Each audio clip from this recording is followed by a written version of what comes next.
मध्ये मला फार छान वाटतं की प्रत्येक देवीने पुण्यामध्ये मला यायचं आहे किंवा मी येते आहे यासाठी प्रत्येकाला काही ना काहीतरी दर्शन दिलंय. त्यामुळे देवतांचं आवडतं ठिकाण असावं पुणं. बघा दुर्लभ शेठ म्हणून सावकार होते.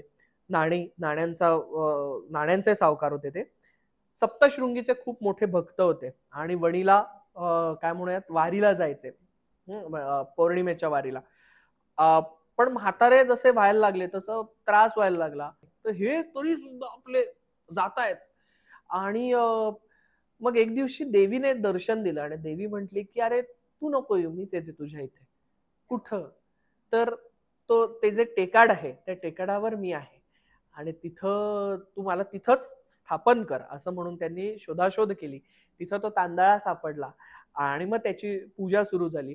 जसं सप्तशृंग आहे म्हणजे शृंग म्हणजे पर्वताची शिखर, शृंग शिखर. तसं टेकड्यांचे चार भाग होतात आणि चार काय म्हणूयात त्याचे शृंग आहे. पण तर सप्त नाही तर मग चार आहे म्हणून ती चतुःशृंग म्हणून ती चतुःशृंगी अशी ती देवी तयार झाली. स्वयंभू आहे म्हणजे काय कारण ती अनघड आहे. तिला कोणी असं घडवलं नाही. वेगळं तिला आकार दिलेला नाही.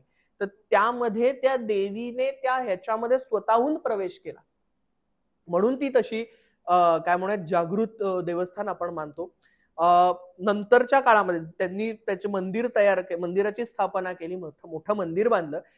पहिले खूप छोटं मंदिर होतं आणि खाली जत्रा भरायची. आता ते छान पद्धतीने मोठ्या स्वरूपातलं मंदिर, पायऱ्या सुद्धा खूप मोठ्या पद्धतीने बांधलेल्या आहेत आणि व्यवस्थित गर्दीचं नियोजन तिथं होतं. त्यामुळे तर एकेकाळी खूप मोठी जत्रा भरायची.